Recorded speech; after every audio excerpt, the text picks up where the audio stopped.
Assalamualaikum warahmatullahi wabarakatuh. Belum terkuatnya kasus pembunuhan ibu dan anak di Subang, Jawa Barat, yaitu Amelia dan Ibu Tuti, membuat kita semua penasaran dan bertanya-tanya siapakah pelaku pembunuhnya. Nah, di video kali ini, Kisah Debuono akan menguak siapa pelaku dari pembunuhan ibu dan anak di Subang. Untuk itu, biar nggak gagal paham, nonton sampai habis. Sekarang Kisah mau ngapain nih? Jadi untuk episode kali ini kita kembali lagi merepotkan Bang Sarip. Ya, untuk sekali lagi merepotkan Sarip. Tapi mudah-mudahan Bang, apa yang kita lakukan ini bisa jadi istilahnya itu membantu juga dalam proses penyelidikan atau menguak misteri dari kasus Subang. Gitu. Jadi Terunggi, malam hari ini saya bisa dikatakan kesel atau marah misalnya, karena sampai saat ini pelaku nggak mau jujur, pelaku nggak mau istilahnya bertanggung jawab, atau dia menyesali perbuatannya dengan cara menyerahkan diri kepada pihak yang berwajib.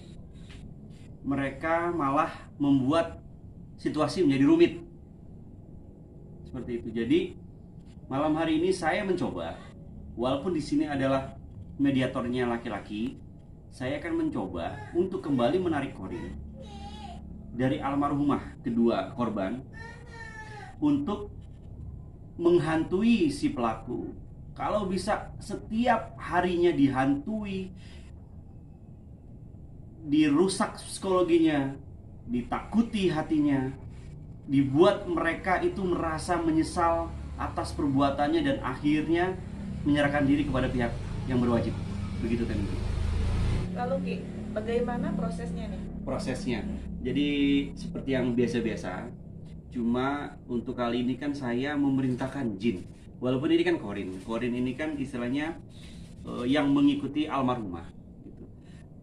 Tapi tetap kita harus memberikan istilahnya itu ongkos agar mereka mau, ongkos ya dalam tanda kutip ya, maksudnya sesuatu yang memang harus saya berikan agar mereka mau mengikuti apa yang saya mau. Berbentuk Ya berbentuk istilahnya itu ya seperti halnya sesuatu yang mereka sukai gitu ya.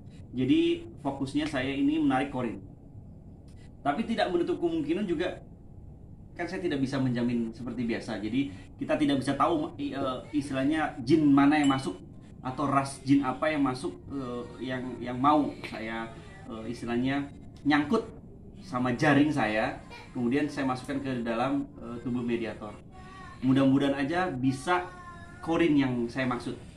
Ataupun kalau istilahnya korinnya tidak mau masuk, ya otomatis siapapun yang nanti ada di sekitar situ, jin yang ada di areal rumah almarhumah itu juga saya akan perintahkan.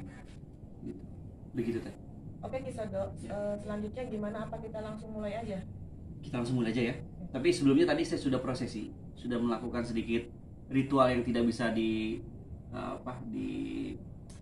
apa istilahnya ya, di videokan, direkam gitu ya. Jadi ini hanya hal terakhir yang memang prosesi terakhir, yaitu memberikan sesuatu kepada si jin tersebut. Tapi kalau prosesi ritual sebelumnya saya sudah melakukan, tapi saya tidak berkenan untuk direkam dan diliput. Saya tidak mau mengajarkan sesuatu kepada halayak banyak. Ini adalah cara saya, ini adalah kemampuan saya, dan mudah-mudahan apa yang saya lakukan ini juga tidak bertentangan dengan keyakinan yang saya punya juga gitu ya. Jadi sekali lagi teman-teman yang menyaksikan jangan baper, bantu saja dengan doa agar semua permasalahan di dalam kasus ini bisa terselesaikan gitu, dan kita bisa menemukan siapa pelakunya. Intinya seperti itu teh. Kita mulai aja berarti ya. Baik teman-teman sekalian, kita akan mulai aja untuk prosesi transfer energinya. Sekali lagi teteh yang di sini semua, kita akan mulai aja untuk prosesi transfer energinya. Sekali lagi teteh yang di sini semua, tolong juga diperhatikan mediator. Terkadang dia akan lepas kendali tubuhnya karena memang prosesi masuk jin itu tidak semudah yang kita pikirkan, kadang juga bisa bikin kaget si mediatornya. Jadi tolong ayah, Bambang siap-siap, Bang Sarip juga tolong difokuskan dirinya. Seperti biasa, satu titik di sini, pejamkan mata, jangan dilawan, pasrahin aja apapun yang membentur kepala abang itu diterima aja. Siap? Siap. Ikhlas? Ikhlas.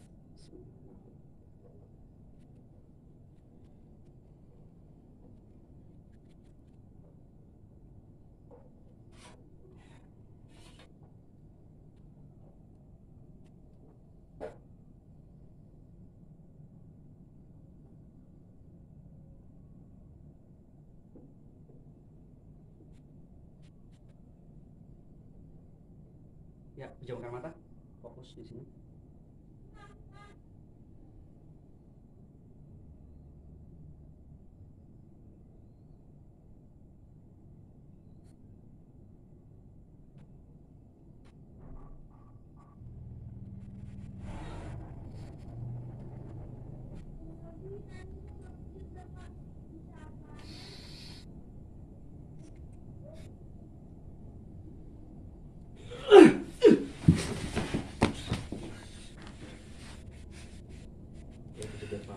Biar saya kena kakinya nih.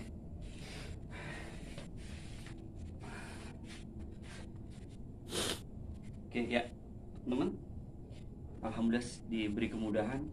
Seperti biasa masih proses ya, masih proses karena kelopak matanya itu masih berkedip-kedip gitu, berarti masih dalam proses energi dari jin itu coba mempengaruhi kesadarannya, jadi menghilangkan kesadaran dari Bang Sarip. Kita tunggu saja. Ini apa yang kita omongin dia nggak denger ya? Enggak, ini kan lagi proses itu ya, lagi proses antara si energi jin itu menekan kesadarannya si Bang Sarip. Ciri-cirinya tuh matanya gitu, matanya kayak didedit, kayak mau melek tapi nggak bisa, melek nggak bisa ya, berkedip-kedip.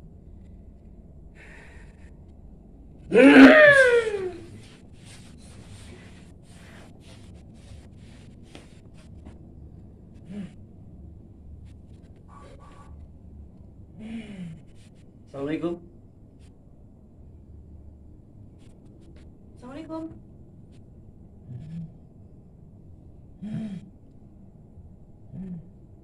Kamu Al-Khorin? Apa kamu Korin? Korin dari Amel?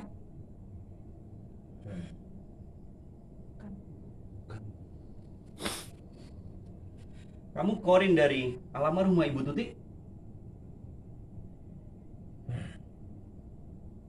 Kamu bisa bicara? Bisa bicara sama saya dengan baik? Bisa ya? Memang agak susah kalau dimensi jin untuk mempengaruhi suara, memang agak sulit sekali. Kalaupun bisa perlu waktu yang agak lama teman-teman, perlu ya waktu yang nggak gampang gitu ya. Oke, kalau kamu bukan Korin, kamu Aruha, kamu ras Aruha.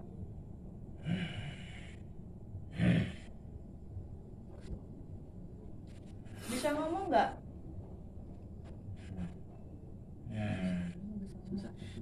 Apakah ada jin yang di sekitar rumah? Di depan atau di belakang? Atau jin aljan? Kali ya? Kamu Aljan? Aljan? Ras Aljan? Berarti kamu tinggal di belakang? Di belakang rumah korban, betul? Betul. Kamu melihat semua kejadian tersebut? Kamu tahu? Baik. Ini bisa kita manfaatkan juga. Si Aljan ini bisa kita manfaatkan juga. Saya berharap sih teh yang masuk adalah Korin yang bisa menghantui ya, yang bisa menakut-nakuti si pelaku atau memberikan istilahnya itu agar si pelaku tuh bisa menyaksikan terus, jadi kayak teringat-ingat terus akan kejadian tersebut gitu ya. Dengan dipengaruhi oleh Korin itu bisa, tapi si Aljan ini juga bisa kita gunakan. Si Aljan bisa kita gunakan juga. Baik. Sekali lagi saya tanya, kamu tahu kejadian tersebut? Kamu melihat orang, kamu kan dia kan nggak di dalam ya. Dia Aljan ini nggak tinggal di dalam. Kalau Aljan, ras Aljan itu biasanya di sekitar areal kayak pohon, tubuh dan sebagainya, Di sekitar sekitar rumahnya si almarhum gitu ya. Berarti kamu melihat sesuatu di situ saat kejadian tersebut? Melihat orang tersebut. Kamu bisa tahu nama orangnya?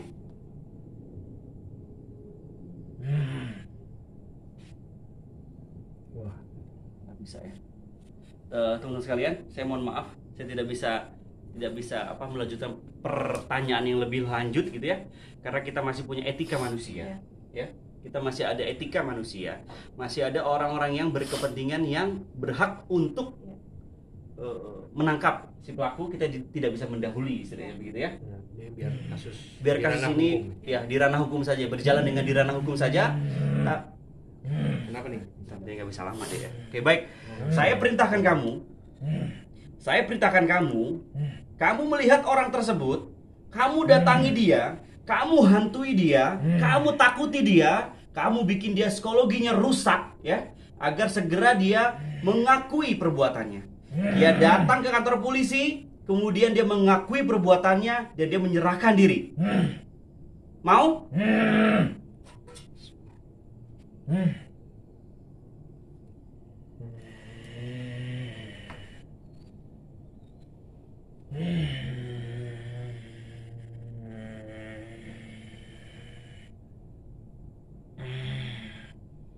Biar dihirup dulu ya. Biar dihirup dulu nanti saya jelaskan. Biar dihirup dulu nanti saya jelaskan.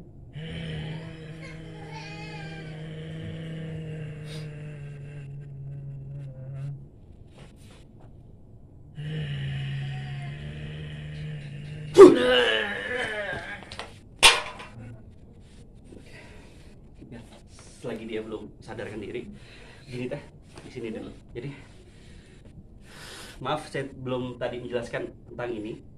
Jadi bagaimanapun itu kita perintahkan dia memang harus ada ongkos. Itu bahasa saya. Jadi dia sudah menerima ongkosnya, dia akan segera pergi di tempat yang memang dia tahu tempat persembunyian pelaku. Di mana pelaku yang dia maksud, yang dia lihat, dia akan datang ke sana. Detik ini juga dia akan segera datang ke sana. Ya, ini tanggal berapa? 23 hari Kamis malam Jumat ya. Tolong diingat, berarti video ini diupload pun nanti paling besok hari ya. Atau malam ini video ini diupload, berarti detik ini Aljan dari Kisodobono akan segera datang ke tempat pelaku. Jadi sekali lagi teman-teman, ini adalah bentuk dari ikhtiar kami. Ini adalah sesuatu yang istilahnya kami bisa, kami mampu, kami membantu hanya bisa dengan cara seperti ini. Sekali lagi jangan baper, percaya dan tidak terserah Anda. Gitu teh ya. Kira-kira berapa lama Ki, dari Jin. Aljan ini bekerja sampai Jin kan pelakunya ngaku? Butuh berapa lama? Ya, kalau untuk butuh berapa lama, saya tidak bisa menakar gitu ya. Tapi biasanya kalau untuk proses seperti ini, apalagi sudah ada ongkos yang saya berikan kepada si Aljan ini, dia akan secepatnya. Mudah-mudahan teman-teman. Di detik ini juga dia sudah terjun ke sana langsung, karena dimensi jin tanpa ruang batas dan waktu ya gitu ya. Jadi dia akan langsung segera meluncur ke tempat pelaku.